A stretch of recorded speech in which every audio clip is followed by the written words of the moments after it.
Welcome to Unfiltered Health, where we dive deep into the real stories, science, and struggles shaping modern health. Your host, Dr. Sean Hall, is an internationally recognized author, medical researcher, and lecturer. Join me as we strip away the noise and explore how chronic illnesses are impacting not just our bodies, but the very fabric of our social and human function. This isn't your typical health talk.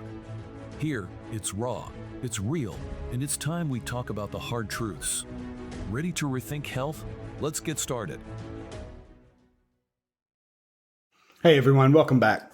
I've had a few requests to explain chronic diseases, and this is advantageous because when we talk about disevolution, when we talk about societal impacts, when we talk about changes in healthcare, really at the core crux of this is chronic diseases. So let's dedicate this episode to, simply put, what are chronic diseases? So chronic diseases, sometimes interchanged with illnesses, such as chronic illnesses, are also known as non-communicable diseases, or NCD for short. Simply put, they're not contagious.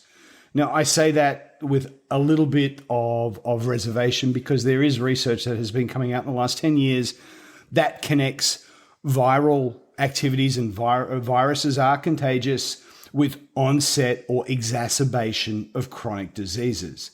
That being said, generally, they are non-communicable diseases. They are, however, long-term conditions that progress slowly and generally persist throughout an individual's life, and in that, significantly impacting one's quality of life and increasing the risk of premature death. What this means is basically chronic diseases are insidious conditions that slowly and continuously steal parts of your capabilities, as in you as a human being able to perform various functions throughout the course of your life. Now, don't get me wrong. We're not talking about athleticism. We're not talking about a 5-minute mile or anything like that. We're talking about an individual's ability to function at an appropriate, optimal level based on factors like age. Or in many cases, when we look at concepts of anti-aging medicine and how we roll back that clock, really pushing this optimal level in our later years of life. These aspects or abilities, call them what you will, we refer to are medically known as quality of life, or QOL for short. They cover aspects like mobility, or movement with or without pain or restriction. Other areas include sleep or lack thereof, appetite, social withdrawals, and so forth. These are aspects about your function. Key examples of chronic diseases include pain, cardiovascular disease, also known as heart disease, diabetes, obesity, certain types of cancers, and mental health conditions such as depression. For most Western countries, these conditions sit atop of what is known as a national health priority. So in Australia, in the US, in the UK, you could actually Google national health priorities for those countries, and you'll see these and a couple of others pop up in the top 10 categories. In most part, these diseases are driven by lifestyle and environmental factors such as poor diet, lack of physical activity, smoking, alcohol consumption, and so forth. The Center of Disease Control, or CDC for short, actually has a decent amount of information on this subject and relatively easy to find, but certainly worthy of a read. So just thinking about these diseases, most doctors realize the limited pathology and subsequent treatment models they have available to patients today. In most cases, the medical framework is about managing the disease. And that's simply because there is no real curative treatment. Think about chronic pain. Think about those who have it, and you'll start to understand where I'm going, and they'll appreciate this probably more than most. There's no pathology for pain. I can't draw blood and say, well, you are in the average curve. Right? So there is no pathology for pain. We can't see how far someone is outside of normal ranges we can't depict what normal ranges are. And that's simply because every person experiences and responds to pain in a different way. Thus, pain is extremely subjective in nature. So just as a quick aside, some of the best pain management tools we have are validated medical questionnaires that ask patients frequently to rate the severity and the inference of their pain over a period of time. It's not ideal, but it is the best we have today. So for most, the best, and when I say most, I'm referring to chronic diseases here, the best we have is management, not a cure. When we look at prevalence data of chronic diseases, we start to see a bigger picture. In Australia, chronic disease prevalence has risen over the past few years, with over 50% of the adult population, that's 50% of the adult population, affected by at least one chronic condition as of 2022, 2 years ago. Notably, diabetes cases have doubled in the past decade. Cardiovascular disease continues to be among the leading causes of death in Australia. Compared to a decade ago, the overall burden of these diseases has increased in response to 1, our aging demographics, and B, lifestyle factors. Looking at our cousins in the US, nearly half of adults, so there's this 50% number again, are affected by chronic diseases, a rate that remains stable, but with specific increases in certain areas like, diabetes and hypertension. With cardiovascular disease remaining as the leading cause of death.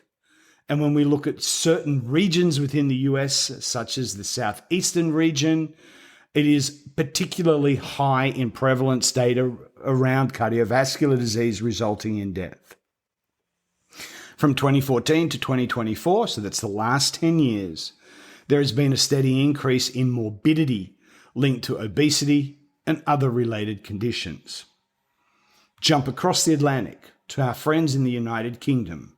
Around 40% of the population has managed one or more chronic conditions by 2019, with projections indicating increases due to, again, an aging population, but more so lifestyle factors. This is all public, it's all recent information, and this is taken directly from government websites such as the Australian Institute of Health and Welfare, the Centre of Disease Control, and the Organisation for Economic Cooperation and Development. When you understand these numbers, it's fairly easy to argue that these chronic diseases pose what I would coin the greatest health risk to mankind. Yeah, the greatest. And typically I shy away from motherhood statements, but this is important. Think about this. These supposedly 3 advanced countries citing near a 50% affliction rate in their adult population. Think about the global health scare we just had, COVID-19, and what that meant for all of us. In the past 5 years, the global prevalence of chronic diseases like cardiovascular disease, and diabetes, and certain cancers specifically, has remained the most significant health burden, surpassing even the impacts of COVID-19 in terms of sustained health effects and mortality rates. Chronic diseases account for 74% of today's global deaths, again with cardiovascular conditions alone causing approximately 18 million deaths annually, and that's a primary cause of death. This is followed by cancer, circa 10 million, and then followed by respiratory diseases, which is sitting at around about 4.5 million. Comparatively, just to sort of give you some scope, COVID-19 caused around 4.5 million excess deaths in its peak year of 2020. But its impact on non-COVID related healthcare remains still today substantial due to the disruption in health services that we experienced during those lockdowns. And this has contributed again to an increase in chronic disease mortalities. And this is all principally because of the delayed healthcare and resource redirection to manage the COVID-19 pandemic at the time. So the COVID-19 pandemic, however, did bring additional short-term mortality spikes. In 2020 alone, this impact led to global excess mortality, which impacted life expectancy trends and were otherwise improving, especially in high-income countries. The response to COVID-19 also hindered the management of chronic diseases by limiting access to routine health services, screening, and thus compounding risks of unmanaged chronic conditions. And I know this because during the Australian COVID-19 response, we had to close out early clinical trials, and we had two specific programs running, one in the area of mental health and the other in the area of managing pain in advanced cancer patients. So globally, COVID-19 prevalence estimates ranged pretty widely, with studies indicating that some highly impacted regions may see 20 to 30% of the population contracting COVID-19 2021. So that's just an affliction rate. That's not a death rate. Subsequently, when I look at some of the past Australian modelling that was coming out from Australian institutions, the death toll was estimated to be around about 5%. But either way, for an affliction rate of 20 to 30%, this is a far cry from the 40 and 50% rates we are seeing today due to chronic diseases. So in the US, the UK, and in Australia, right here, right now, the chronic disease burden remains high, with non-communicable diseases contributing to the majority of preventable deaths annually. And despite this, long-term projections indicate that chronic diseases will continue to be the primary cause of morbidity and mortality, even as COVID-19 becomes more and more manageable. So we have to ask ourselves, why are things so bad? We accept lifestyle choices and stresses contribute to chronic disease onset, but there are macros that may be further complicating the issue. The New England Journal of Medicine yesterday, so the 31st of October, published an interesting article titled "The Failing US Health System." And this was an eye-opener. Let me read a couple of extracts to you. The United States is failing to fulfill one of the most basic responsibilities of any country, preventing needless suffering and death. The United States falls short when it comes to both protecting the health of the individual people and promoting societal well-being.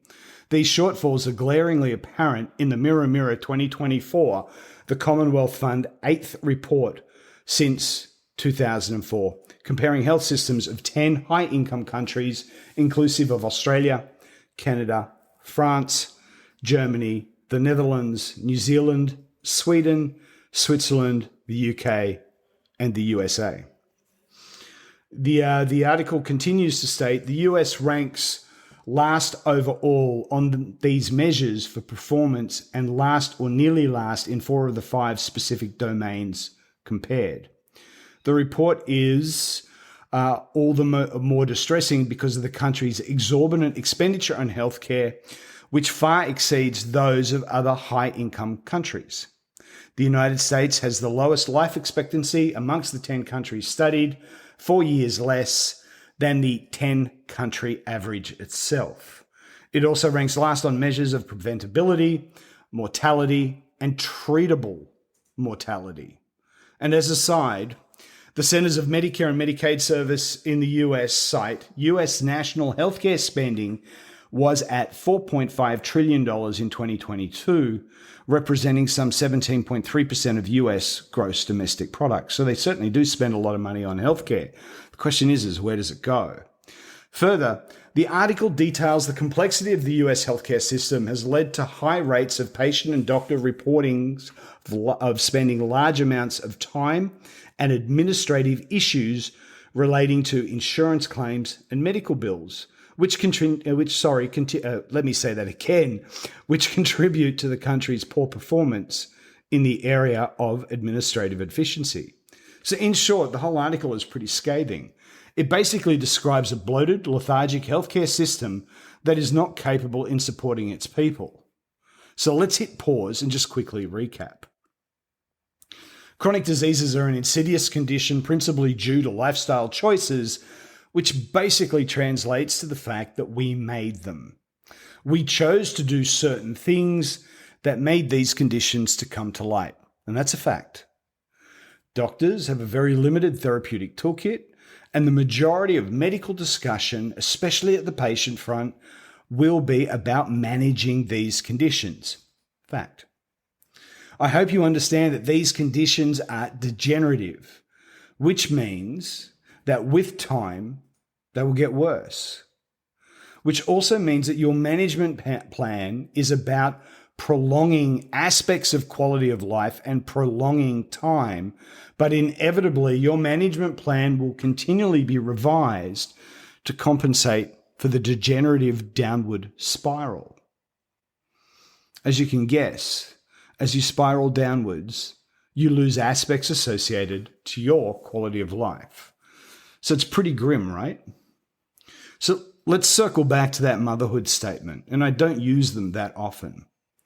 Chronic diseases pose the greatest health risk to mankind, and I'm hoping you can start to see my justification. From a timing point of view, it's kind of funny that US elections are here in a few days, and when I look at the CNN and Fox News and Bloomberg News reports, I really find it difficult to see either candidate focused on any real health reforms and initiatives that will help arrest the growth in chronic diseases. So maybe think about that when you go to the polls. But hey, let's leave politics to the side. This is about us, our families, our friends, and our loved ones.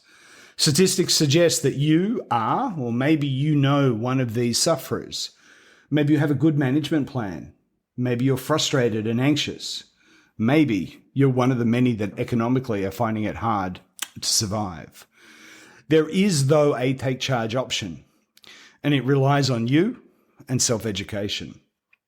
Notwithstanding, I'm hoping that we can aid this particular cause throughout this podcast series. But for now, let's get back to the core. The history of chronic diseases is deeply intertwined with the evolution of human civilization and the understanding of health. While chronic conditions have undoubtedly affected people throughout history, the modern concept of chronic diseases are a distinct category of diseases that have emerged relatively recently. In early years, we had limited understanding and lower life expectancies. During the Industrial Revolution, we saw significant changes in urbanization, industrialization, and improved sanitation, which on one hand reduced the overall burden of disease, whilst on the other introduced new risk factors that brought rise to the concept of chronic diseases. And some of the examples here were environmental, such as poor air quality, and then lifestyle, such as a more sedentary lifestyle and the introduction of unhealthy diets. During the 20th century, we saw medical advancements and public health initiatives aimed at tackling the chronic disease problem. But as life expectancy increased, as well as our sedentary lives, and this is partly due to the widespread use of computers, televisions, office jobs, life stresses started to be introduced, money, family issues, and so forth, and widespread adoption of fast food, high sugar beverages, and so forth, we started to witness an unparalleled rise in chronic diseases. And like all things, diseases take time to evolve. So here we are in the 21st century, and no surprises, we have a global epidemic. And I know that we've all heard that phrase before with some very mixed emotions, but facts are facts. Chronic diseases are now more complex than they have ever been, and they reflect a deep, direct interplay relationship with our biology, our environment, and societal factors. Chronic diseases diminish our evolutionary potential. They disrupt and steal from our quality of life, and they have enormous economic impact to the individual, to the family, and to the society. So let's wrap this up by saying, yes, we are living longer, but at what cost? See you next episode. Ta. Thanks for tuning in to Unfiltered Health. I hope today's episode gave you something to think about, because understanding our health means understanding our world. If you enjoyed this conversation, make sure to hit that subscribe button so you never miss an episode. And don't forget to share Unfiltered Health with your friends, family, and anyone who cares about getting to the truth behind chronic illnesses and their impact on society. Together, we can break the silence and create a healthier future. See you next time.